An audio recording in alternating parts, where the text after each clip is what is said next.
have you in the whole career being requested to lie on something? Yeah, so it wasn't lying, but it was taking a vote that I didn't believe in. When you want to rise up in the political party ranks, right, you need money to buy influence. Over the past 2 years, I would not have been able to sleep at night knowing some of the decisions that this government has taken. Hello, welcome back to another episode on Mr. Money TV, and today we are here to talk about money and purpose, and particularly in this episode we will be exploring the different kind of career. And today in this particular career that we're going to be talking about is a career in politics. And for that, I invited my good friend Dr. Ang Kian Ming to join us for this topic. Hello, Peter. It's good to be back here on the seat, but in a different capacity. That's right, yeah. Happy New Year to you too. Happy New Year. Yeah. How was your New Year like? Okay. I spent it on an island off the coast of Luno with my wife and some of her friends, so quite quiet. My one was just at home, with the kids. Next day, we went out a little bit to Mid Valley, but wow, it was so packed. Since you talk about politics and politicians, right? Politicians will usually want to go to where there's a lot of people. To make sure that they are seen. But I'm not sure whether it's good for them to be seen in some of the New Year Eve parties or not. So, yeah, that one we let... Depending on what kind of New Year's Eve party, right?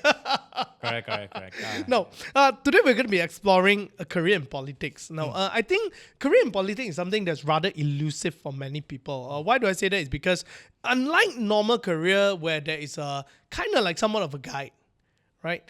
In politics, there's no clear guide. For most people, we don't even know how to even get in. What does the career path look like? Yes. So maybe let's just start with this very simple question, right? I believe there are people who approach you before and ask you, hey, I want to join politics, right? And they probably throw you some crazy ideas of what they think politics are. Maybe let's just start by breaking down one or two most common misconceptions that when people come and approach you with an intention of joining politics, that you will be like, no, that's not the case like that. What are some of those most common misconceptions? Good that you ask. I won't reveal any names here, but just before the 2022 general elections, there was somebody from the corporate world who approached me, and he said something to the effect of, I'm offering myself as a candidate to be a member of parliament. Right, and he's got no experience in politics, hasn't joined the party before, any party before, and his reference point was somebody in Singapore who was co-opted from the private sector, asked to run for office as a member of parliament, and later became a minister. In fact, if I'm not mistaken, I may have a group dinner appointment with this Singapore minister next week. I won't say who, but yeah. So that was the reference point. So I think this person was sort of like trying his luck, saying that the country needs more professionals, more corporate people in politics, and I'm offering myself. Maybe there's a chance that I could take the same path that my colleague in Singapore took. So I basically had to disabuse this person of the notion that you could just come in out of the blue and then offer yourself as a candidate, when I was asked to be a candidate in 2013. There was some history with the party. I had come and served as an election analyst and gone around the country helping out in different elections, including the Sarawak state elections in 2011. Over a period of about two years plus after I came back from the US, before I was offered a seat in 2013. Right, so that is one misconception that you can just suddenly, here I am, tada, then suddenly you can become a candidate for MP or other. It used to be the case in the past, Right. So you were saying that it doesn't happen just like that. You can't just suddenly come in and then say that, hey, I'm very famous in the business world. I'm well known. I think I can also offer myself. It doesn't happen this way. Now, and you were saying that in the past it used to happen. So when did this change, and why last time allow and now don't allow? Okay, since we're talking about career pathways, right? There is a career pathway for the government parties last time, meaning the Barisan National Parties, because the idea was that if you join BN, you'll be in the government, and they were in government for a long time, since 1957, 1959, the first general election. And if, let's say, you were in opposition, you would stay in opposition forever, right? So that's why it was always easier in a way to attract people to join Barisan Nasional. But it also meant that the pathway to climb is harder lah. There's more Right. people, more competition. Whereas for the opposition parties, and of course, the party that I'm most familiar with is DAP. There were times where on election eve, the party couldn't find candidates to fill in certain seats, and then you just put in a local leader who may not be that well qualified to Right. run. So that before, even up to I think 2008. I think after 2008, it was a bit of a turning point. Before 2008, unless it's a very safe seat, you are quite guaranteed to win, and those seats will be reserved for party leaders who have served for a longer period of time. For a lot of the ADUN and the MP seats, right? You could put up your hand maybe 1 week before, and if you are a qualified candidate, you look good on paper, the party would definitely consider at that time. Oh, so before 2008, it was like, hey, please come. We something like that, really need people. Something And like that. only post 2008, things start to change. Yeah, things started to change. I think this was when Tony Pua and a few others started to attract more younger professionals to join the party. People like myself, Hannah, Yobi Yin, Ni Ching, who was a lawyer, and then a few others, too many to name, especially accumulated over a longer period of time. So yeah, there was a time, maybe the misconception that I talked about just now was that you show up and then, you want to be nominated as a candidate, but that was maybe based on something that this person may have heard in the past. Right. So that's one misconception. I think there are a few others that may be of interest to the listeners. Another misconception is that, unless you are a multi-millionaire, you cannot join politics. That's Right? true. Right. So if you don't have 5 million in the bank or something like that, don't expect to join politics, because you shouldn't join politics to get rich. Of course, we'll talk about that later. That's the idea that some people say. You should join politics because you want to serve the people. And if, let's say, you don't have money, when you join politics, if you don't have money, you'll be forced to compromise your values, right? Yep. And I think that is also a misconception, because many of my colleagues in the DAP joined the DAP with not that much money, and definitely not 5 million in the bank or whatever. And I think many of them, kept to their principles, even until now. Moving forward, different story. But yeah, I think it is possible to serve in politics and have a decent political career without having a lot of money in the bank. And I Right. think Tan Sri Lim Kit Siang is one very good example. He's not poor by any stretch of the imagination, but he's somebody who actually doesn't need very much, in order to serve in his Right. capacity as a politician. Right. So I think one of the notion that people got from this whole thing about like you need to have money to be able to be in politics, part and parcel of it was also the idea that you wouldn't be able to climb up the career ladder in politics if you do not have money. So how true is that then? We rephrase it in that way. Okay, so that I think is a political necessity for many of the leaders in the Barisan Nasional. That used to be the case. Maybe still is the case, more so for BN parties. A little bit of that, I think, is creeping into the PH parties, but not to the same extent that what we saw in UMNO especially, and to a lesser extent MCA. What do I mean by this?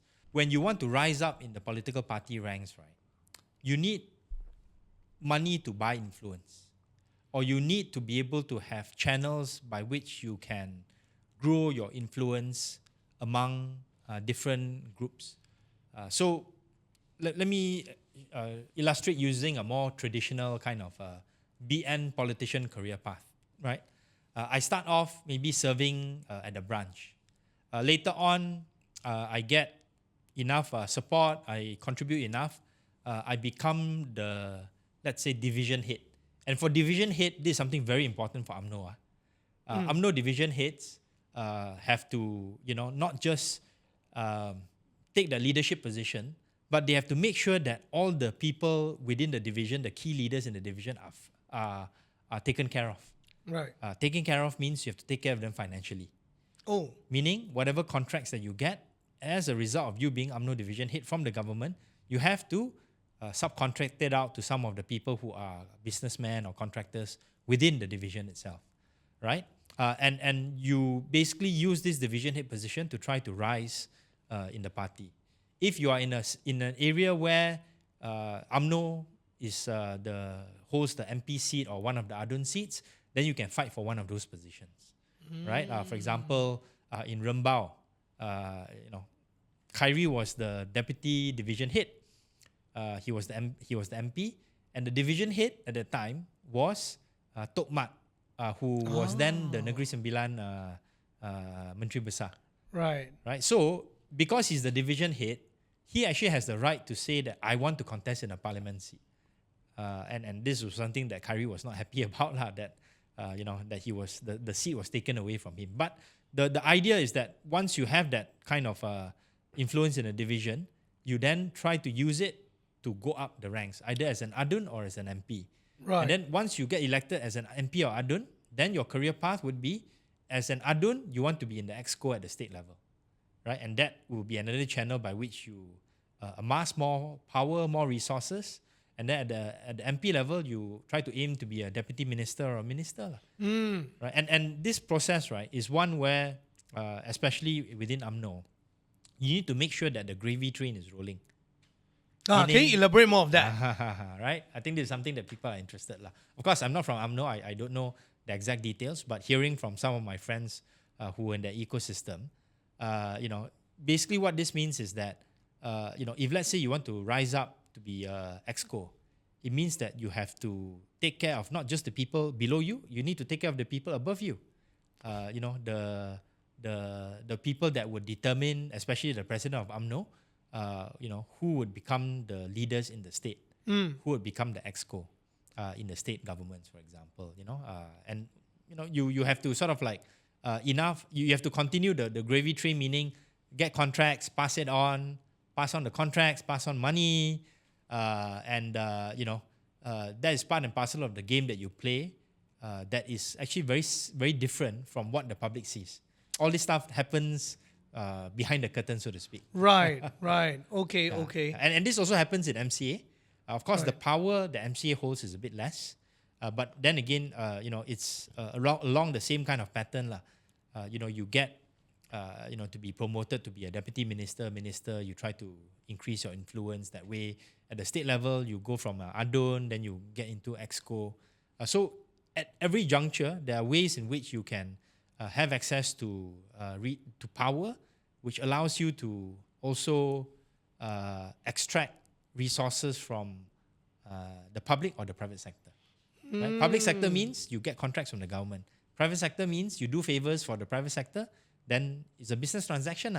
I make sure you get a license, and then you make sure that that there's a fee that you pay for the license. Right. And some of the more professional MPs or ADUNs, especially one particular ADUN that I know, who's an accountant by training. What he did was all these facilitation fees, right? He actually invoiced it, book it under his company, and then he charged the corporates, which I think actually is a good thing in the sense that there's a certain sense of accountability there. Right. Meaning you charge for your services, if you make sure you must be able to deliver and outline what those services are. Right. So it outlines it like, helping you with certain application like that. More or less. Right. Yeah. Okay. I'm not sure what the invoice says, but there will be some sort of a description of the services rendered. Professional services. Okay, we'll definitely go more into that. Talking more about this gravy train, these are different ways of extracting resources, whether ethical or unethical means, right? Yeah, but you get the sense, right? This is the kind of business of politics in government, and because BN was in power for such a long time, this became the expectation. That's if you right. go up the ranks, you need to be able to accumulate money, use power to get money, and then use money to buy influence. And the circle of life continues. Right. Okay, now, before we go into how the opposition used to work last time, and then today the dynamics is also a little bit different because there's a less permanent power at this point, right? Correct. Now, so let's revisit the past and talk about back then a little bit first. Because we know that some of these ways of actually extracting this kind of value out of whether private sector or government, it it may not be exactly ethical, right? And I've very often seen in the past, maybe even today, when you see certain people of prominence in politics, they have a big group of people following them here and there, like literally a big group. And this big group of people, right, are not in any list of proper operating list. You get what I mean? They're not employed. officially employed by the government. Yeah, but they are just following them all around. And among the circles, they're quite macai, you know, all the different words for it, right? And so Usually guys lah. So my question is this, right? Why do they have so many people following them around? That's number one. And number two, they are not even properly employed. So what do they get out of it? Yeah. So I would say this is more prominent among the Malay parties, especially UMNO, whereby you have to show that you have followers lah. So wherever you go, you must make sure that there's at least 3 or 4 people following you. It shows that you have certain resources that you command that can allow you to employ these people, right? Right. So the more people you have, the more strength you can project, right? And some of these people may be people from your division that you actually do hire them, whether it is direct or indirect. So direct means okay, you are on the MP's payroll, you are on the ADUN's payroll. Indirect means sometimes I get my friend who's working in a construction company who has certain projects in my area to hire 1 or 2 other people. It's on their payroll, but they work for you. Oh, I see. Right? So this is the way in which you can try to make sure you try to grow your circle of influence, try to grow the number of followers that you have. Right. That's why you see a big group of people keep following them around, while like this certain group of people also don't exactly work for this person by paper. Yeah, right? But it could be, like I said, indirect. Yeah, because I've seen, right, like I have certain people that I know of who on LinkedIn, their profile is very much hired by a certain number of companies. And based on their LinkedIn profile, they should be very busy lah. But all I see them doing is going out with certain minister regularly. Okay. Yeah, and most of the time, their Instagram or whatever is just following a certain minister or MPs around lah. And I always wonder what on earth do they do?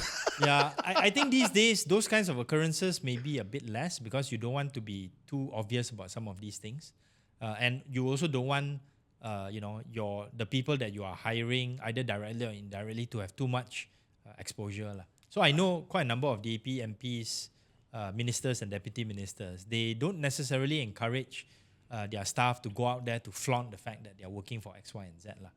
Because you also don't want to put your staff in a position where people start lobbying them to gain access to the minister. That's right. Right. So this is something that I think is good on the part of my colleagues in the DAP. But I would say I would also point out a couple of other things that I think is of interest.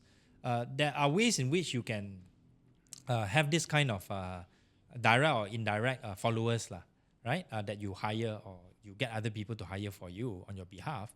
But there are also other ways in which you can grow your influence. So for example, let's say speaking from experience in the DAP, when I was a member of parliament, what I saw was, I saw ways in which you could make sure that you could get people to follow you on some of your projects. For example, if let's say you are from this association, you make sure you give allocation to the association, right? Let's say you give 10,000 ringgit for the year. Then as and when you need the help from some of the association members, who may be your party members also, you ask them to come, hey, follow me, I have this event. You maybe bring 2 or 3 people to show force, so to speak lah. Right. And that's how you, in Chinese, you 抢地盘, meaning you conquer territory. Right? So then you try to identify that, this person quite reliable. I think this person can help me take care of this particular kawasan. Right.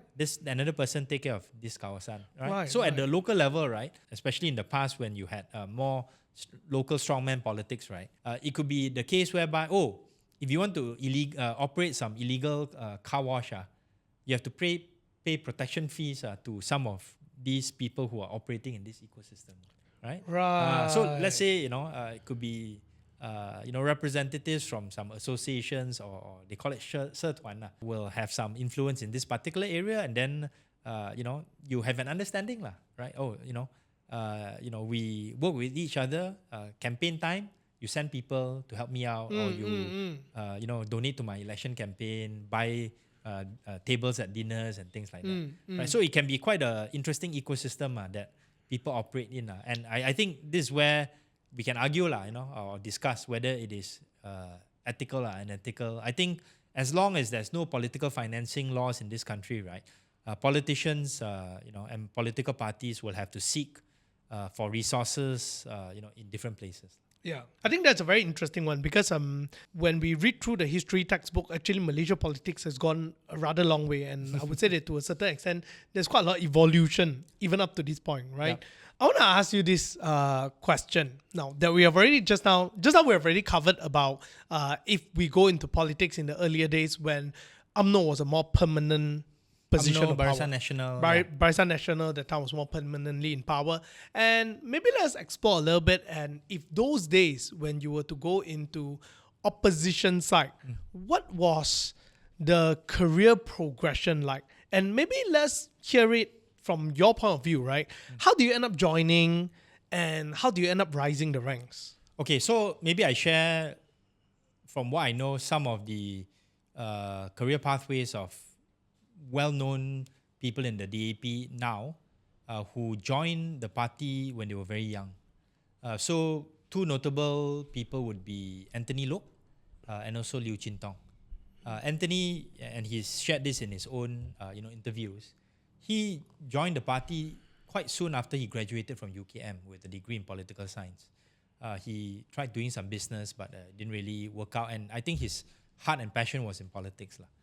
So he joined, and then he ended up working in the DAP HQ.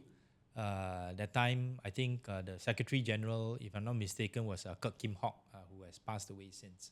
And he, started learning, started rising up the ranks, started contributing. And he's been in the party since I think he was 18 years old. Right? He's now, I think, almost 50 already. Right? So more than 30 years in the party, right?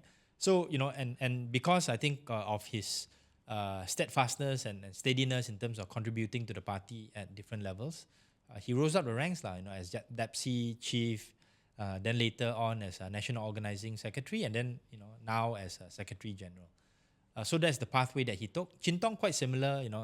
He came back after he finished his masters in Australia, started working for Theresa Kok, MP for Seputeh. He was one of the key people behind Bersih 1.0. And then he rose up the ranks within the party. So basically, I think at that time, the DAP didn't really have that many talents. So when you have good people like Anthony and Chin Tong, you try to give them more responsibilities, see how they react, see how they respond, and then give them chances to contest either at the state or at the parliamentary level. And I think Anthony, if I'm not mistaken, was elected into office at the state level in 2004. Chin Tong became MP for Bukit Bendera and Penang in 2008. Right, so those would be one form of career path. You join the party right out of school. Okay, before we move on to talking about the next kind of career path, right, is that I'm also very curious, right? Like for them, what was the JD like? Because when we join any company, there's always a JD, right? So, but there's no clear JD when we talk about career as a politician. Yeah. So, what is the JD like when you first join, and then what will it generally look like? So the JD is basically whatever your boss asks you to do, lah.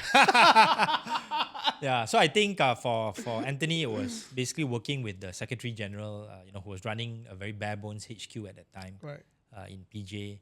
And then for Chin Tong, it was helping Theresa, and then using that as a channel to contribute to the party at the national level, and then learning new ways in which he can contribute in things like that time Bersih. And then slowly but surely he, because he always thinks a lot, he's known as the thinker in the party. He also tries to put some of these ideas and let some of the more senior people know about what he's thinking, and then hopefully that can influence some of them. So actually the JD is very it's not like in the corporate sector, put it that way. Yeah, it's not like you're gonna be doing come in the office, manage the people, coordinate X amount like that. It's more about Yeah. all these are just part and parcel of whatever your boss asks you to do. Is Yes, it? correct. And I think this is why, politics and politicians in Malaysia, have had the need to be quite creative, right? Whether it's in terms of trying to increase your own power and resources, especially if you're in the government, during times of Barisan Nasional, for example, for better, for worse lah. And then on the opposition side, you have to be creative in terms of how you try to make do with very little, right? So that is part and parcel of I think the skills development that you go through as a member of parliament, as an adun, as somebody in opposition politics, which I think goes back to my story after coming back from Duke University in the US with a PhD in political science. I was in academia and I could have pursued a career in academia at the time, but I chose to join politics because I thought that it was time for me to not just complain and say things from the sidelines, but put myself in the front line. And it entails quite a lot of sacrifice. Because if you think about it, right, from a career progression standpoint, right, a lot of people in my with my kind of background, a lot of my peers at that time in the corporate sector, you would think about opportunity costs. That's right. Yeah. So I come back to Malaysia, even if let's say I were to be elected as an MP, which I was in 2013. That time, the MP's pay, take home the basic pay, 4K, right? If I can recall. no, Is it about that? it was about 6,000 ringgit. 6,000.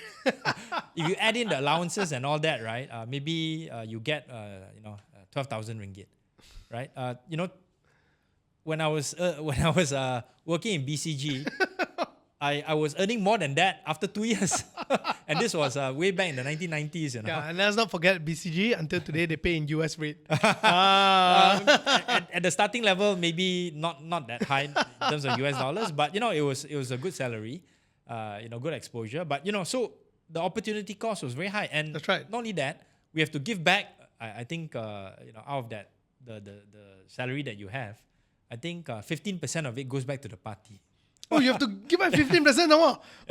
Not EPF, but give back to the party. Yeah, so that time, I didn't even think about contributing to EPF. Again, another opportunity cost, because I was prepared to set aside part of my salary to pay the staff that I would employ in my constituency office. Yes. Because that time, even though Selangor, we were in government in Selangor, the allocation that they gave to the MPs was much less compared to the aduns. That's right. Right. So, you really have to, figure out how to be creative and how to raise resources by yourself, which I did, after my first term. Right. So let's talk about your journey there, right? When you decided to be part of politics, how did you enter into it? Did you just call, hello, DAP, I want to join you? How does it work, right? Yeah. So I think, for the larger public, right, usually if you join a political party, it'll be through a friend. A friend maybe say, hey, I know this leader at this particular branch in the DAP. The adun there or the MP there is a good guy. Come and join us, follow us, for some of our activities and see how you like it. So I think that's the more traditional path. You join in through the grassroots right. Kind of entry point. For me, it's a bit different because at the time, I already knew a few DAP leaders, people like Guan Yin, Kit Siang, Tony Phua. I written some stuff about gerrymandering and malapportionment. Right. My background was one I think that the party quite valued, because at that time not many professionals wanted to join the party. On paper my CV looked kind of good. I've degree from LSE, masters from Cambridge, PhD from Duke. Worked in management consulting and all that. So I knew that the party wanted to have somebody like me join it. And it took me a while to finally decide, with the approval of my wife, to basically join the party with the intention that I would be offered a seat, right, to run in 2013, most likely MP seat. Right. So my position was a bit different, but I wasn't going in, say, oh, here I am, I'm a candidate. Next week elections, put me in. Right. I had to go through a process. Right. But there was kind of like a unspoken or spoken kind of thing. If Yes. you all think that I'm the right person, Yes. what I want to aim for is that seat. To become a member of parliament. Right.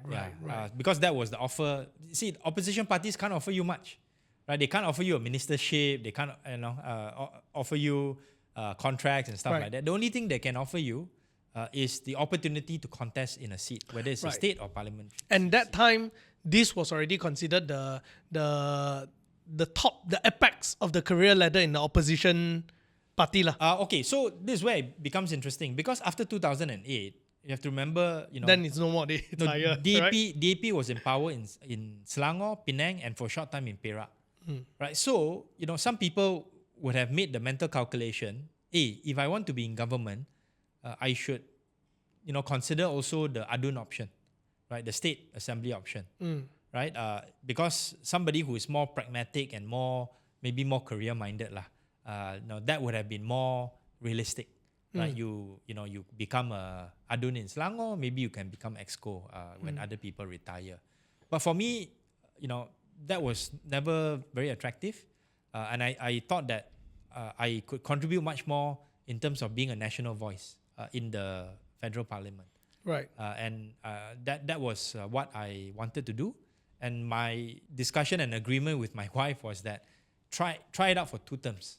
Meaning contribute as much as possible as an opposition MP for 2 terms and then see what happens after that. I never thought that we would become government at the federal level, and I never thought that I would have had a chance to become a deputy minister. Right. Because there's so many other people who are more senior than me. I would have been quite happy just being a special officer to Lim Guan Ning at the time. The time when you joined, was the opposition already in power in Selangor and Yes. Penang? After 2008, I joined in 2012. So I came back in 2010. Started helping the party out around 2011. 2012, I formally joined the party together with Yobi In. And then 2013, I was elected as an MP. So that time, I knew quite likely that we would still retain power in Selangor. So at least at the back of my mind, I know that, yes, I would be able to get certain assistance and help from my colleagues who are ADUNs in Selangor. But as an MP, I knew that I would have to face the challenge of being in opposition at the federal level. Right, Yep. I see. So for the career structure, okay, so let's talk about career structure first before we go into your experience again, right? When we talk about the government that's in power, or the party that's in power, the apex of their leadership will be in the national level minister, right? Yeah, so really depends. If you're UMNO, the apex will be Prime Minister. The apex will be prime minister. Yeah. Then if you're MCA, the apex will be a minister. Minister of Transport, for example. That would be the highest apex. Right. Yeah, and also President of MCA. So in a way, MP is just a middle management lah. In that so way to lah, speak, at the national level lah. you prove yourself as an MP before you get to other positions. Okay. And I think what happened in the BN at the time and what I see happening now, which is I think not necessarily a bad thing, is when you are MP, you are given other positions in some of the government statutory boards for you to gain experience. What is it like to be the chairman of a particular stat board? Because that will give you some responsibilities, some insights into how government agencies run, how you report to the government ministries as well. I think that is a good part of career development, which should be respected and I think should be structured better within the context of political parties. Right. Now, then having said that, we also have the state level kind of career, right? Which in a way, while it looks like it's the same, but it's actually entirely different because at the state level, the highest level will be the EXCOs lah. EXCO, or if you are from certain parties, you can be the Chief Minister of Menteri Besar lah. Right? So for DAP, if you're ADUN in Penang, presumably the highest potential you could reach is to become Chief Minister, right? For DAP in Selangor, for example, the highest you can reach is maybe Senior EXCO. Right. So it really depends on. So depends on party, location, the thing that you're playing in. So to put it in a very layman manner for people to understand, if I were to use the analogy like a football, right? What happens is that all of you are football players, but you can choose to play in the UEFA, or either you can choose to play the World Cup. It may not be the same team, yes. but you may end up transferring here and there, but you gotta choose your game and pick to play in which league you wanna play. Right? Yes, and also develop your career path accordingly lah. So, but one thing that I think the audience needs to remember which is the difference between a political career path and a more traditional corporate career path, right? Is that in politics, right? There's this uncertainty of elections, right? Meaning every 4 or 5 years, there's a possibility that you will lose your seat, and there's a possibility that your party would lose power. That's right. Right? So if let's say you have a situation where you lose your seat and your party lose power, you're out there in the wilderness, right? Do you still want to continue, in your political career pathway? If you do, then you have to look for resources.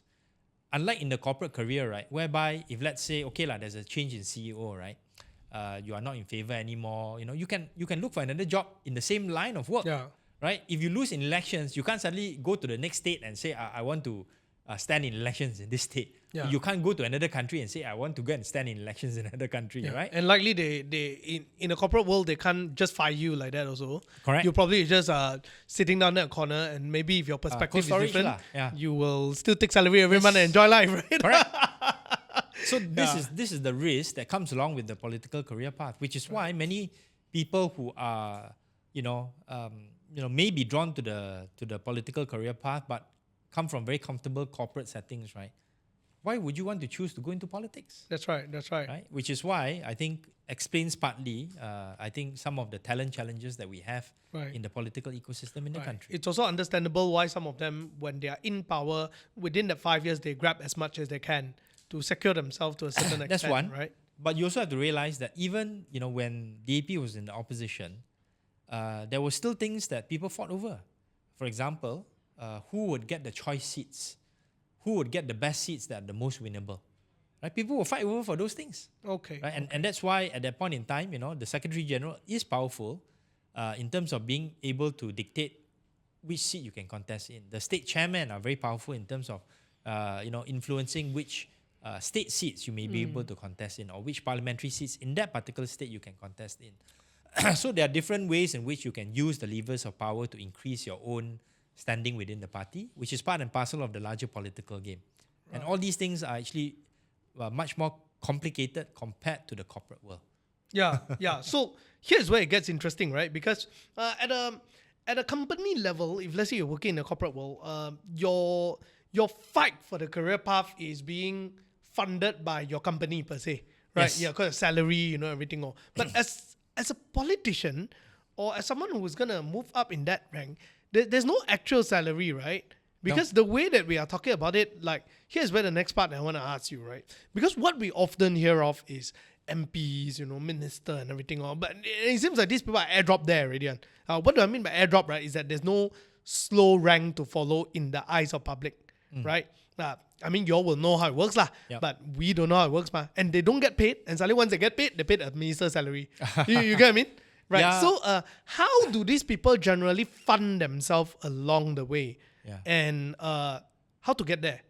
Yeah. So the reality is actually much more complicated. Like I said, for some of the bigger parties like UMNO, that's why when you rise up to become division head, right, usually you are involved in business.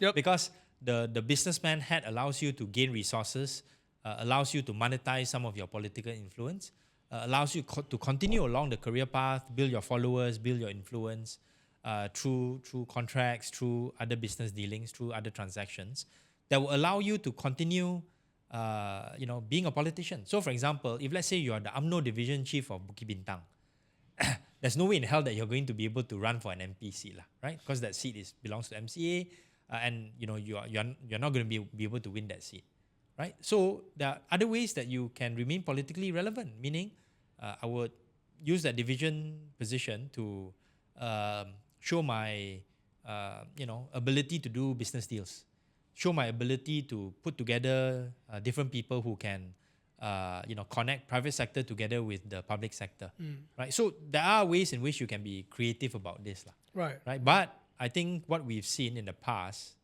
is that a lot of this creativity is used for personal gain rather than for public gain, right? Which is one of the challenges that any political system will have to face. Right. I have one question I want to ask as well, because we know that especially when this creativity is applied to personal gains, right? I understand there's a lot of stories about proxies, right? This person proxy, this person, and proxy basically means you're not gonna have a contract, lah, right? And nothing is on paper, lah. Put it this way. Thinking about it, I'm very scared, because if let's say this certain people promise me that you will be my supporter, but it doesn't happen, and nothing is black and white, and you can also just straight away take off with the money. You can earn a lot out of it, and I can be left hanging. So the way it works is the following. As long as you are in power, the people that are your proxies will remain loyal to you because they know that the proxies knows that you can use your power to make life difficult for them. Right. So, for example, Dr. Mahathir was in power for a long time as a prime minister. That time, I think he would have had many proxies, and many academics have written about this. It's not something that is hearsay. I think over time, he himself would have forgotten who his proxies are. Yeah, that's why I was thinking of myself as well. So right? I think probably when the time he left office in 2003, a lot of the proxies would have gotten very rich, and he also forgot it. if there's nothing in black and white, they would say that, hey, this is my own hard work, right? And then they would use whatever ways to make sure that wealth remains in their hands, right? And this is where some of the lack of political financing comes into the picture, lah. And this is also related to one of the reasons that has been stated by some people close to the former Prime Minister Najib, that Najib himself didn't really have access to a lot of UMNO's resources, because those resources were held by people close to Mahathir or Daim, right? That's why he had to go out and form his own patronage network through 1MDB, for example. Right? That allowed him to buy the influence of many of these UMNO warlords. Right? So, this is part and parcel of the larger discussion about the role of money and influence in politics, and how this is part and parcel of, I think, something that you need to deal with and plan for and engage on in your career as a politician. Right. So now that when we talk about that part, right, generally we can see that in order to rise up the rank, to a certain extent, you have to be able to provide resources, namely financial resources in this case. Financial resources, positions, through the political resources that you control. Right. There are different ways you can play the game. Yeah, but there's also the other side that you also mentioned, like there are people who actually are able to climb up without being very rich, right? And so if you were to sum it up, right, what do you need to be successful in politics? Okay, a few things. I think you need to have the resilience to stay in the game for as long as possible. Can you elaborate further on that? Meaning, through times when the party is doing well and through times when the party is not doing so well, you have to be able to ride the course. Okay. Right. So somebody like Anthony Loke, for example, is a good example. Right.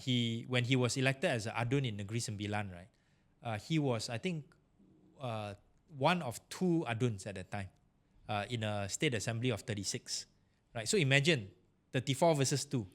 And if I'm not mistaken, one of the Aduns from the DAP at that time, just before the couple of months, I think, before the 2008 election, he actually jumped ship to join MCA. I think memory doesn't serve, but some, I think that was more or less how it happened. And then Anthony was the only guy there left, right? So imagine the kind of resilience you needed to stay on and to tough it out, right? So resilience and toughing it out through good times and bad is one important characteristic, right? Second one would be not making too many enemies within the party, right? Meaning you have to have enough friends, you have to have enough people who will support you, especially at the more senior level.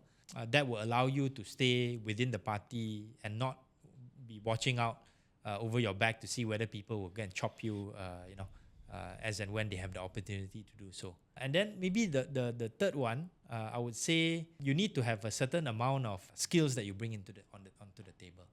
Right. So, for example, somebody like Nga Koming, he's a very skilled orator, especially in Chinese. So, he would be one of those that a lot of the DAP leaders in different parts of the country would invite to be their key speaker, and then people will use that to sell tables for their fundraising dinners. Right. Right. So that would be one skill, the ceramah skill. Although now I would think that is maybe less and less important when you're in government lah, right? Because you can't, last time it was very easy to criticize government, but when you're in That's government, harder lah, huh? it's harder lah, right? Somebody like Tony Phua, for example, brought his organizational skills from the corporate sector, brought his ideas in terms of publicity, and he brings that onto the table. Somebody like Gobind Singh, for example, brings his legal experience and the fact that he can use his background as a lawyer to fight for cases on behalf of DAP leaders, other people who have been persecuted by the government, the former government. You have a certain skill set that is can be recognized as something that can be useful to the party, right? So the three things: resilience. Second thing is the friendships or the alliances that you build within the party. And then the third one would be the kind of contribution you can make to the party. Right. What are some of the other career paths that one can take to kind of have a successful political career? Because my question is this, right? We often only look at MPs, all the very popular or in-demand spotlight position. What about positions that are less under spotlight? Because I see that there are some very successful advisors, some very successful think tank guys who actually end up becoming a very close aide. And so what am I trying to say is that if we were to put politics as a lens of trying to build good policies, suddenly the horizon may broaden up. Yeah. And so what are those things? Yeah, and of course, this is one of the reasons why I'm starting this philosophy, politics and economics PPE program at Taylor's, to be able to expand the number of career paths that those people who think they have an interest in politics can undertake. So, for example, a good friend of mine, Tricia Yeo, Dr. Tricia Yeo, who's teaching at Nottingham now, she was the former CEO of Ideas. And I would think that in her capacity as CEO of Ideas, she contributed to probably more public policy discussions and also maybe even some legislation compared to some MPs, right? And that was more, from a public policy, advocacy, and also design perspective. So that's one pathway, the think tank pathway that you mentioned. And Tricia is also a member of the PPE Industry Advisory Panel. You have people who have used their experience in politics to try to be a bridge between private equity and government. This is what our good friend Shahril Hamdan is doing now, right? To try to increase the level of understanding and bridge the gaps between public money in terms of the government-linked investment companies and some of these funds that can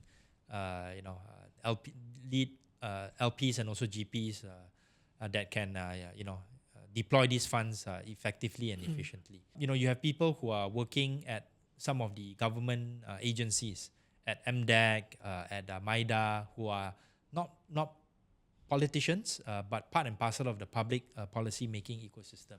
And then you also have people who are working as special officers, researchers, to MPs, to deputy ministers, who are probably as important as some MPs, because they are facilitating and helping out and making sure that the ministers and the deputy ministers do their job well and do it effectively, right? So there are, I think, a lot of career pathways these days. And if, let's say, somewhere along the line you find yourself being co-opted to want to join the front line, so to speak, that is an option that you can undertake as well.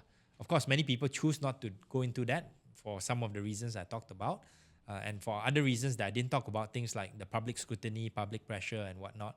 I think that kind of political career path is actually one that's quite rich. And maybe for the final segment, we can talk about some of the skill set that we can develop in this arena, and then also some of the post-politic career transition pathways that some of the politicians can also take. Yep. Question. Now that you have entered politics, you went up all the way until the deputy minister level, right? And then today you are retired, or I would say semi-retired from politics itself, lah. Huh? I am out of the front line. Out of the front line, yes. Out of the front line, yeah. I think also because I didn't follow the three things that I talked about just now. I wasn't resilient enough, somewhere along the line, I lost steam, I lost appetite and lost energy. And then I didn't win enough friends right at the top, lah, right? And then thirdly, maybe the skills that I was demonstrating were not that valuable. Lah. So, yeah. So basically, my question to you is this. Now that you reflect back, right, what made you do well and what was it that kind of became that thing, relating more back towards your own personal stance or maybe skills or areas that you don't see, like, it works for you. Yeah. So what made you did well at first? Yeah. And then what made you decide that, look, this is not really quite there? Yeah. So very good questions. I think what made me did relatively well was that I occupied a spot or position that not many people in politics were occupying. Meaning, I think I tried to speak my mind on different public policy issues in ways that I think were reasonable, were well argued, to the extent possible data-driven. So a more fact-based approach towards public policy making. And that was something that a lot of people did not see, because in Parliament, they would usually just remember X from party, MP from party X shouting at MP from party Y across the board, across the room and all that. So I think that was something that I did well, and I think the party recognized that contribution, and I think the larger public did as well, because even now, as I re-enter back into academia, people do remember me for those kinds of episodes lah. So that's one. Second thing is, I think my approach to politics was that I did not only seek to criticize. I tried to look for solutions. I tried to look for maybe creative ways of showcasing what a better Malaysia could be like, right? So, we've talked about this before, but instead of criticizing the River of Life project for incurring a very large expenditure, I actually went into the river, right, and kayak along the river to show people what needs to be done better, right? So I think having that kind of more hands-on approach, more solution-oriented approach was something that I think people valued lah. And I think probably the third thing was I put a lot of passion into my work. Whether it is going out to rescue people during the floods in Taman Sri Muda, or my kayak, or spending the better part of a year to rebuild and renovate a running track in my former constituency of Bangi. I put a lot of heart and soul into it lah. And that's probably why I probably couldn't last that long, because after a while you just feel burnt out lah. And I think this is where the second part of your question is actually relevant, because if you think about a political career versus a corporate career, right? I joined politics not for the money, right? I joined politics because I felt that I wanted to make a difference, and I wanted to make a stand to show that we could have good policy making and good public policy discussions based on certain principles. You may join a corporation because you believe in some of their principles, but on the whole, you join a corporation because that is the career path you're taking, right? You join a bank, conglomerate, or a GLC, you join a listed entity. That career path is there for you to take. In politics, you actually have to be driven by passion, especially opposition politics, right? So I think when I started to sense and see that the direction of certain leaders within the party were going towards more personal benefit, personal gain, not really wanting to seek the better solutions for the country, then it's like, why should I continue down this path, right? Why should I sacrifice my principles? Is it really because I want to attain a certain position, become a minister, become somebody higher up within the party, and then lose sight of the principles along the way? Right. So that's why I think I have the option, thankfully, and I hope we can speak about this in terms of post-politics career transition, right? That's why I think, ultimately I made the decision to step away from frontline politics, because I did not want to see myself going down the line of sacrificing certain principles. I'm quite lucky lah, in the sense that decision, I think, has been validated over the past 2 years, because frankly speaking, I would not have been able to sleep at night knowing some of the decisions that this government has taken.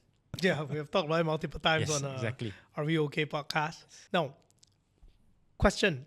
One of the things that I hear a lot when I go outside, when we talk to people, some people will say, you know lah, Kian Ming is good lah, but the issue is he doesn't know how to play the game, right?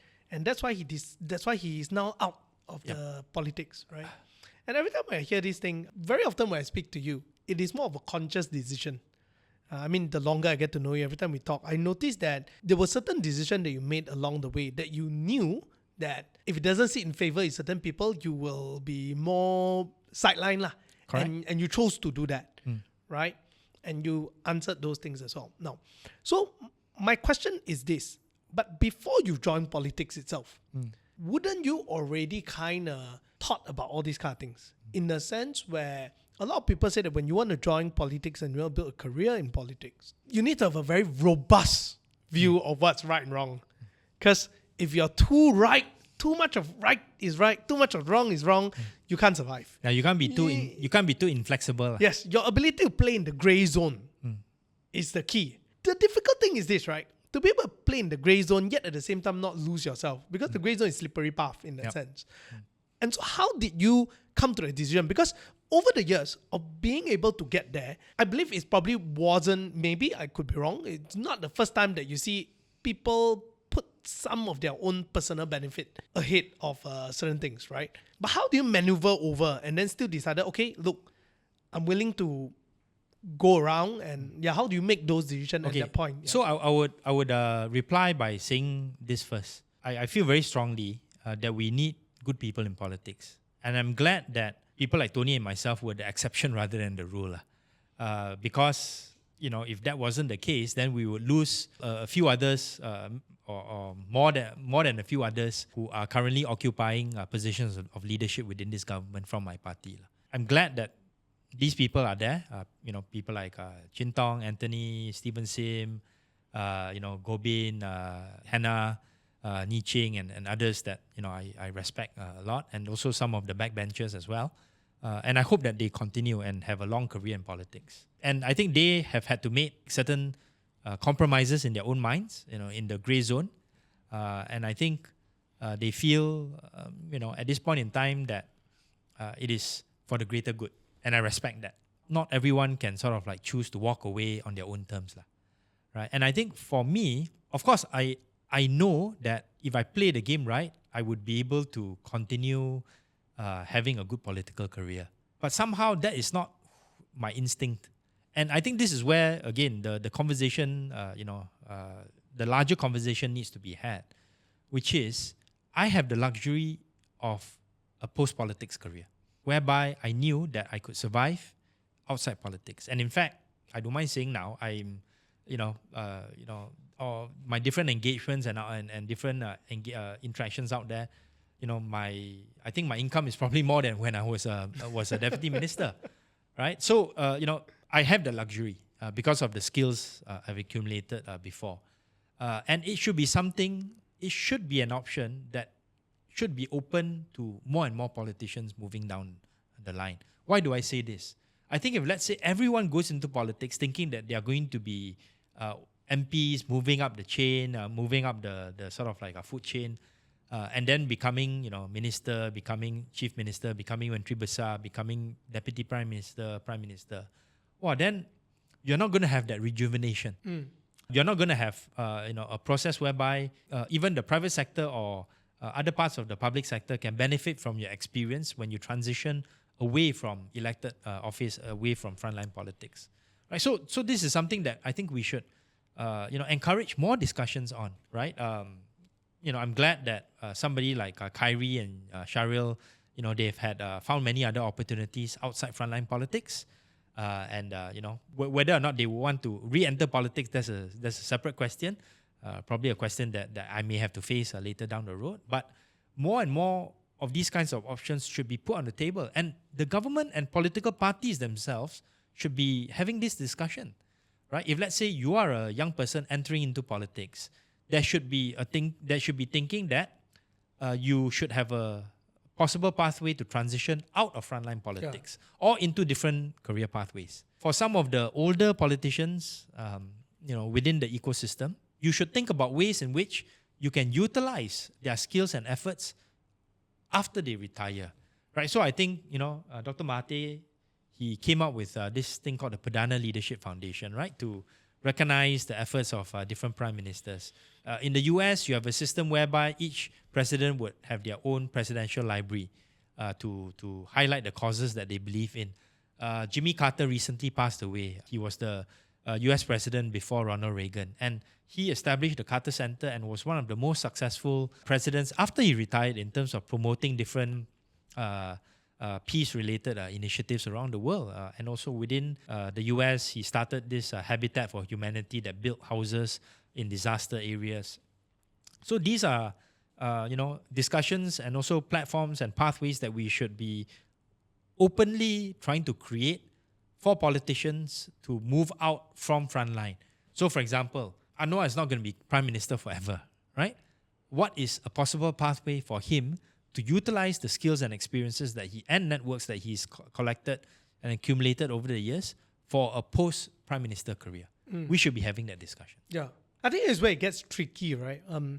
You mentioned earlier one of the things that gave you this luxury was the fact that you know that you can make a good living despite the fact out of frontline politics, right? And I think this can be rather touchy as well for some people. Yes. But I think it's a very necessary conversation, like you say, because if let's say I know that my whole lifeline is just dependent on frontline politics, I'll never let go. Yes.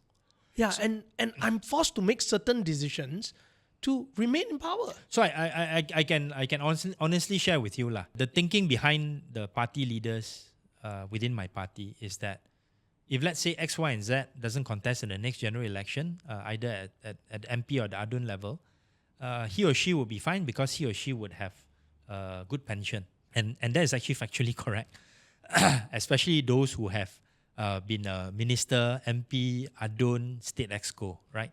There are a few DAP leaders who fit that bill. It's not just about the money. The money part, yes, we all have different pension schemes that we can, depend on. Don't you want to see a pathway whereby the experience of these leaders can be used in other ways, whereby he or she feels that they can still contribute to society in meaningful ways, right? So maybe they can be leaders in certain foundations. Maybe they can be directors in certain boards. These are things that I think the party should be actively trying to discuss. But it's very sensitive because if you bring up these possibilities, then there will be some in the party who will be saying, hey, you want me to retire, is it? Right? Then you have to retire sooner or later. Why not have this discussion out in the open where we can get more ideas and get more public acceptance about these kinds of issues rather than, we're just going to feel somebody else and then you take care of yourself. The best that we can do for you is we just give you a datuk-ship. No, I'm serious. Yeah. That's basically what has happened in, let's say, in Penang, where a few aduns, who were formerly excos were not, were asked not to contest again. And their reward, so to speak, is your pension, and then give you a datuk-ship. That's it. I don't think any of them have been nominated to sit on any stat boards, either at the federal or the state levels. I don't think they have been co-opted into educational entities, including some that are very Penang-based, Penang Institute as a think tank, or Wawasan Open University that's based in Penang. There are all these gaps that I think maybe hasn't been discussed in the past for certain reasons, but it's not something that I think we should ignore moving forward. Yeah, I think there's also another part in terms of the public narrative of it. Generally, also it can be a bit touchy because some people think that, hey, what if this person already knows his career path by the time he retire, he'll go into a certain company. Therefore, a lot of the policy being approved right now is favorable, right? Which happens a lot in the US case. That's what the discussion. In the US, in Japan, But I guess in a way, there's no perfect policy. Sure. The most important thing is to get on a conversation and you have to just decide what are some of the things that's for the greater good? And which I want to, before we go into the next part of it, which we want to talk about post-politic career for you and what's next, and stuff like that, is the question of a reflection, right, of last time until today. How do you see yourself in terms of your ability to make decisions, of determining in that gray zone, right? I think sometimes one of the things that as we age and the wisdom comes in the ability to make a decision in this gray zone. The word is discernment. Discernment, yes, that's right. To be able to discern, right? And so over the years, how is this ability of yours? And what are some of those lines that at the personal level, I mean, to a certain extent, like you mentioned many times, the Are We Okay podcast, last time part of the discernment consideration was to toe a party line. And at today's level, you don't need to. So maybe my question to you is this. When you were in the early days of politics, what was that discernment rules like or the framework like? Then when you in the later stage where you decided that if this is not going to work for me, these are my framework, then pose. Yeah, so I think, in this way, I would say that the early sort of like exposure to politics is not that different from, being in the corporate sector. When you first join a company, you want to look and see, what the temperature in the room is like. Who are the people who are the decision makers? Who are the people that sit back? Who are the doers? So, and that was my approach in terms of coming to the party. I didn't say that, because I have a PhD from DU, I can teach you X, Y, and Z. No. Yeah, there are certain things that I know and I can do maybe slightly better than others. And I show by doing. And then, you read the room. You try to be as much of a team player as possible, which, by nature, actually, that is the preferred approach that I do take in life. And I think the discernment then grew over time, because as you find out more about the company, you also know how to maneuver and be able to have your voice heard more in certain contexts. And I think for me, the turning point was after Sheraton move and COVID, because this was the time when I saw that certain decisions were made in the past that led us to certain conclusions that were not quite right. And because at the time I already decided that I won't contest in the next general election, I felt emboldened and empowered to take more risk, calculated risk based on my discernment, to do things like discuss possible CSA with Muhyiddin's people, which led to the MOU that was signed between Pakatan Harapan and also Ismail Sabri. Right, so each person will have to find their own pathway. Some will learn the hard way by making a lot of mistakes. Some will have a smoother transition. Whether it is somebody like Zafrul, who's had a more more doors open to him, in his career pathway, or maybe somebody like Kyrie, who's had to suffer the ignominy of being sacked from his own party. Right, so everyone has their own pathway, and I think I chose the right pathway for myself in terms of contributing to the party and also the nation over the 2 terms when I was MP, and also the almost 2 years as Deputy Minister. And then I continue to contribute in other ways and try to help out some of my colleagues who are still in government at the state and the federal levels. All right, so Kian Ming, one question I want to ask you about in a career in politics. A lot of people say that politicians are very good liars, and you got to be able to lie in order to do well in it. After going through politics, what are your thoughts? Yes, I think that it is a quality that I've seen demonstrated in some of my colleagues, whether it is on this side or the other side of the bench. And you learn that they say things for political reasons rather than because they truly believe in the things that they are saying. For me personally, I have tried to stick to my own principles as much as possible, which is, I think, the far easier way of doing things, because you don't have to worry about what you said to this person versus what you said to another person. You can stick to a consistent script. So consistency is key for me, and I believe that in the things that I advocate and speak on, I don't have a tendency to lie or U-turn on these things. So at least because when you lie something, you forget your lie, right? That's the worst thing, right? Yes, that is why people get stuck in knots, because some people refer you to what you've said in the past. Right. And then now suddenly you are changing your tune, and then you have to fumble in terms of how you have to justify what you said in the past versus what you're doing now. Right. So a little bit of follow-up question to that, right? Have you in the whole career being requested to lie on something or to say something that may not actually something that you believe in? Yeah. And if that happened, how do you deal with it? Yeah, so it wasn't lying, but it was taking a vote that I didn't believe in. And this is a very technical issue, but we were asked to vote on the Trans-Pacific Partnership Agreement, the TPPA. That was an Obama initiative for a free trade agreement between countries in the Pacific. And that time, I saw very good reasons to support the TPPA, but the Pakatan Harapan as a whole decided to take a position of rejecting the TPPA on what I thought were rather spurious grounds and not very policy relevant grounds, very populist and unfounded grounds. So I had to vote against it.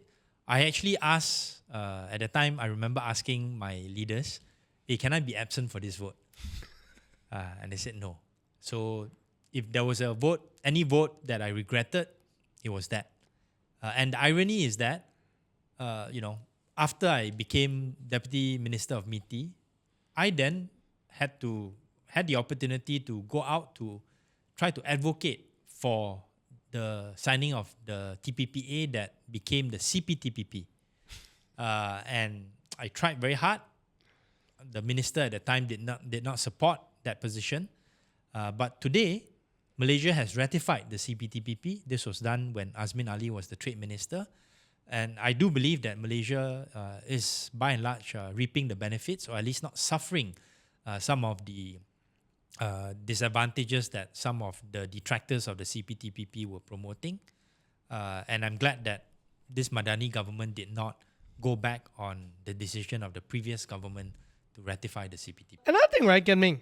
I believe in your whole political career, you would have met many people who come to you with a lot of BS, right? They try to sell you something. Especially when I was deputy ideas. minister. Yes. Yeah. Tell you different kind of stuff. So how do you tell? They say this, right? Do not BS a BSer, right? Yeah. So how do you tell when someone is just trying to BS you about something, or how does your BS detector work? Yeah. So a few things lah. Firstly, if let's say somebody tells me, oh, I have this great idea, this great pitch, and all that, I always ask them, hey, give me a deck, give me a presentation, right? And if let's say that person cannot even give a presentation or give a PowerPoint, a PDF slide deck, I know that person is bullshitting already, right? So that's the first step. And if let's say that person does give me a presentation, I would actually take the time to go and read through it. And then one of the things that I would see is whether or not that presentation on the concepts that this person is trying to push for has been verified by others, whether it's other companies, other people, whether there are people who are vouching for this person, right? So the second step would be the verifying part, the validifying part. And then the third part would be, if let's say I'm serious about finding out more about this, I would get them to present to one of the MITI agencies and some of the MITI staff, so that there can be another line of check and balance, so to speak. So that it's not just, oh, I think this is a good idea. I think more assistance should be given to them. They need to come and convince some of my MITI colleagues, MIDA colleagues, that this is something that can really take off. Yeah. Now, question to you, right, is also during that time when you were a deputy minister, especially, you will receive a lot of such proposal. Sometimes when I look at it, right, last time I used to feel that like, hey, why minister cannot hear us like that? But after a while, right, when I get to speak to some, I start to realize that the sheer amount of proposal is crazy, right? So what is the best way to actually discern? Because to miss out on a good proposal is quite sad. But to run through everything, you really have no time. Yeah, so I think sometimes you need to be smart in terms of managing the flow of ideas and meetings that are coming to you, right? So I think the way I would, the way I conceptualize this and I learn from my past engagements would be something like this lah. Does the person expect me as the deputy minister, or if let's say the person is meeting the minister, to be able to listen to this proposal and then suddenly put $1 million on the table in terms of funding this proposal, or saying that, oh yes, I will agree to a policy change to facilitate your idea to take off? Does that person expect door to just open like that because I snap my fingers?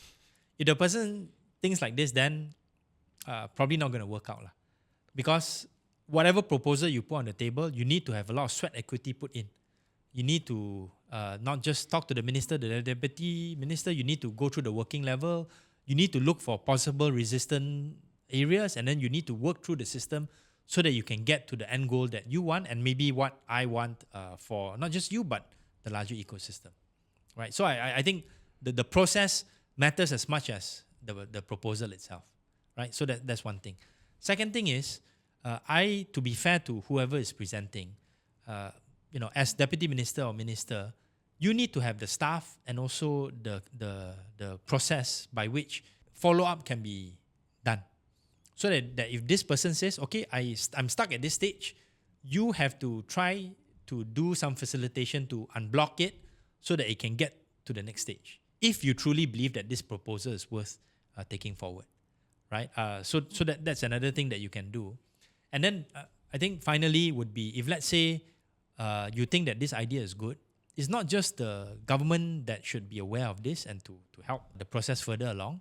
If let's say you have enough networks, you may want to introduce this person to another party in the private sector, so that they can come out with joint ventures, have funding opportunities that can take this idea and this proposal to the next stage, right? And all these things, thankfully, because of the skills, experiences, and networks that I've had, I'm actually doing it now, outside government, but with access to some of this knowledge. Thank you very much. Now let's talk about your future, right? So post-politics, it's been quite a while now.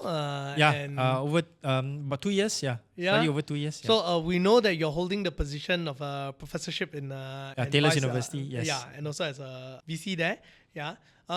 Aside from that, maybe can you tell us a little bit more?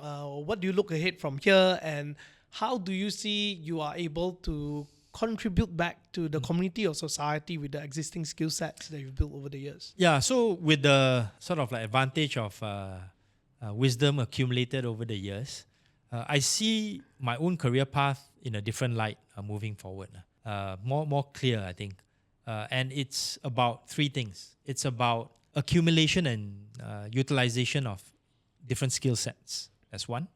It's about accumulating and also using different experiences. That's two. And then the third one, it is about accumulating and utilizing different networks.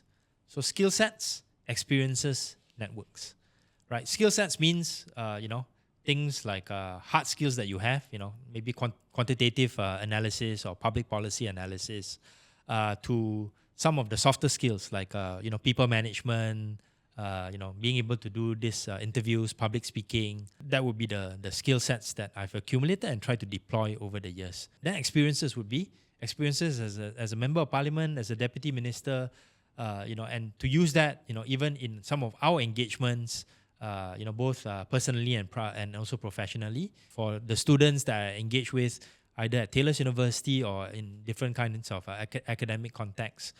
So those kinds of experiences, I think, are very useful, including some from the private sector, as a former consultant, think tanker, things like that. And then the third one is networks, because I've accumulated, I think a decent Rolodex, and not just in terms of getting to know people and people knowing me, but also being able to say that those networks are based on certain reputation that I've built for myself over the years, so that when I ask for appointment, the person on the other side knows that I'm asking because of good motivations, right? And then to use these networks, to skills, experiences, and networks to be able to serve the greater good, right? So it can be in my academic context, in my capacity as a Pro-Vice Chancellor for Taylor's for external engagement at Taylor's University, starting the PPE program.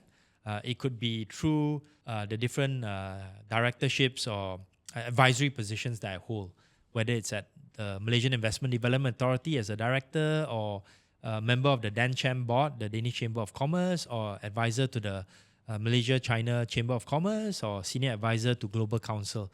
So all these are part and parcel of the way I think about how I can utilize and deploy the skills, experiences, and also networks. Yeah, and that is sort of like my game plan for the next year, and also for the next for the next cycle of my career path. Right. Can you put it in a more practical perspective, right? Because in whatever you mentioned just now comes in the overall very macro look, right? Let's say today, in a way, say I am a business association. Say maybe I'm a Malaysia Retail or something like that, right? How do I then work alongside with you? Yeah. Right? Yeah. So good example. I'm also an advisor to a rather peculiar association that probably not many people have heard of. It's called the Malaysian Used Vehicles and Auto Parts Traders Association, MUVATA. Right? They basically trade and sell in used car parts. In the olden days, they would be known as Tong Che Chong. They cut up cars that have been badly damaged in accidents and whatnot.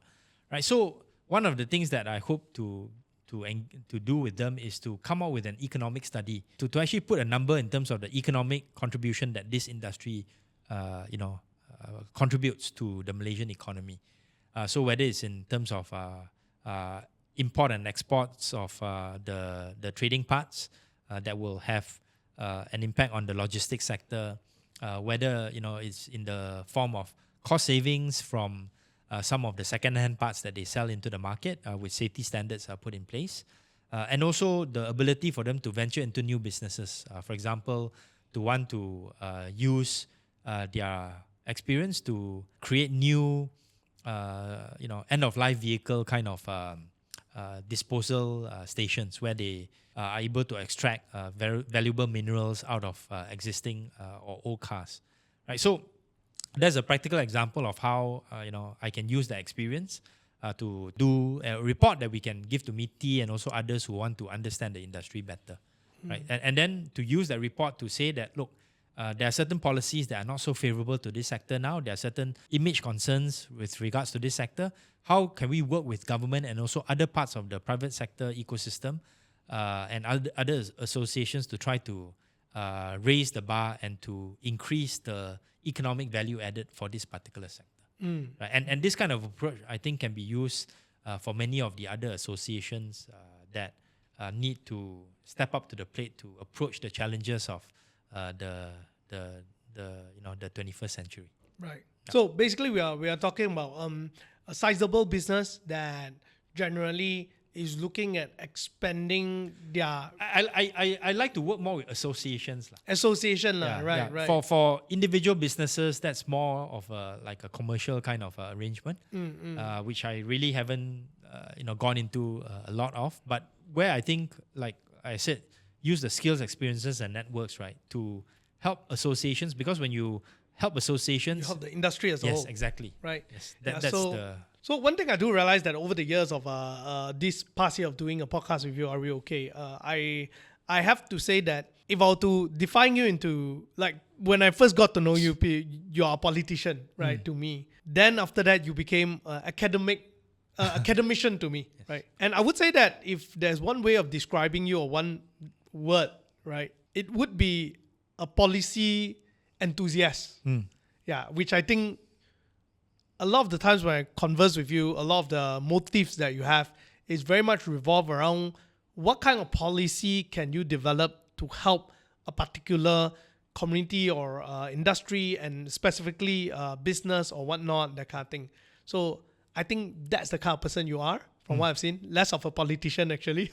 Yeah. I mean, you can be one, but sure, I do notice that it saps a lot of energy out of you. Yeah, but that's my particular strength, and my colleagues in frontline politics, they have different skill sets that they bring to the table, right? Which will definitely be enhanced, as they grow into their roles. I just hope that we can have more discussions about what they can do in their post-politics career, right? Because they do have a lot of experiences skills and networks that can be That's right. used Agree. in different ways. They may not be the policy nerds that I am, but they definitely have a lot of insights that can be valuable to different groups and different associations in Malaysia. Last thing, who do you think is suitable to join politics? And if they are thinking about joining politics, how should they prepare themselves? I think you need people from different backgrounds to be part and parcel of the larger political ecosystem, but they should be guided by certain characteristics. To me, the idealized sort of like value system would be, firstly, you have to have a very strong public interest kind of mindset. Meaning you join politics not to benefit yourself, but you want to benefit the larger rakyat, so to speak. Right? So that one needs to be there. If I meet anyone who tells me, I want to join politics because I want to get rich, ask the person to bugger off. Don't talk to me, you can talk to somebody else. Right? Of course, there are a lot of people like that in the ecosystem. So the public interest needs to be there. The second thing is the passion. You need to be passionate about public service, because some people, I am interested in public policy issues, right? But I will only comment on it from a 30,000 foot viewpoint or from an academic perspective. I don't want to get my hands dirty, right? So you need to have the passion to be able to want to go and engage and get your hands dirty. And then I think the third one would be, you need to have what I would call a very practical approach. Meaning you cannot just go in and then expect to get promoted like in the corporate sector. The practical approach means you have to work with different groups, different leaders, different communities, and then you have to sort of like work and feel your way around the ecosystem so that you can be more effective in terms of your contribution. So I think, if you have those three qualities: public interest, passion, and then also practicality in your approach, come and talk to me, and maybe to one of the leaders in DAP. I'm no longer a leader, I'm just a normal member. I still have probably some insights that I can impart to you. So Kian Ming, now that you are less active in politics, you have a lot of colleagues who were very close to you previously, and today they are occupying quite prominent positions as well. What will be your last, I wouldn't say advice, but if there's something that you want to tell them that, hey, I wish you can, or whatever it is, what will it be? Three things. I think the first thing that I would suggest to my colleagues who are in executive positions at the federal and the state level would be, firstly, don't forget the principles and the passions that brought you into politics in the first place, and specifically into opposition politics in the DAP. Second suggestion would be, don't be too arrogant now that you are in a position of power. Remember where you came from. And then the third one, which probably is the most important, is make sure you surround yourself with good advisors and also with good staff that have the three elements I talked about in this episode, which is public interest above personal interest, having the passion to want to engage and serve the community, including hands-on ways, and then also being practical in terms of knowing how to help you as minister, deputy minister, exco, get to the objectives that you want to achieve. Wonderful. Now, on a final note for yourself, just a quick reflection at the end of the day. What do you think your whole political career is one of your biggest achievements, and what's your biggest regret? I think my biggest achievement would probably, from a policy perspective, to be part of the Pakatan Harapan Manifesto Drafting Committee in 2018. So a lot of the things that we put in as a committee were eventually implemented, including something that is very popular among the public. And I'm not sure whether Anthony remembers this. The policy for 100 ringgit unlimited public transportation in Klang Valley. That was put in to the manifesto by me, because I have had similar experiences in Singapore, where I bought a bus pass for 35 Sing dollars at a time. I could travel around Singapore unlimited number of times. So I think, having that kind of policy document, which all the civil servants referred to, it wasn't kitab or the Bible like what Mahathir said, but it was the only thing that they could use in terms of guiding what the PH 1.0 government wanted to do. Of course, unfortunately, this current government is not guided by any manifesto. Even though PH had their own manifesto, BN had their own manifesto, nobody paid any attention to it. But yeah, I mean, that I think was probably my biggest accomplishment, so to speak. Biggest regret, hard to say, because I don't regret stepping away from frontline politics. But maybe I think the manner in which I engaged with some of my colleagues, I think it could have been taken in a more civil tone. Meaning probably I said some harsh things, especially over WhatsApp, that were not so, I think, helpful. Yeah. So if let's say any of my statements offended, my friends in the party, I apologize on the most part. Some things I said maybe I won't apologize, but I think the other things which I said which did not have the clear intention of offending people but did, that's probably my biggest regret. All right. Yeah. Thank you very much, Dr. Ong, for joining us in this interview. Yeah. We hope all the best for you in the year to come. All right. And also all the best to all the politicians and the politician wannabes, in the Malaysian ecosystem that's listening to this podcast. Right. Wonderful. So thank you very much. If you guys enjoyed this episode, do hit the like and subscribe button. And also write down your comments. Tell us what you think. Do you think you're suited for politics? Tell us.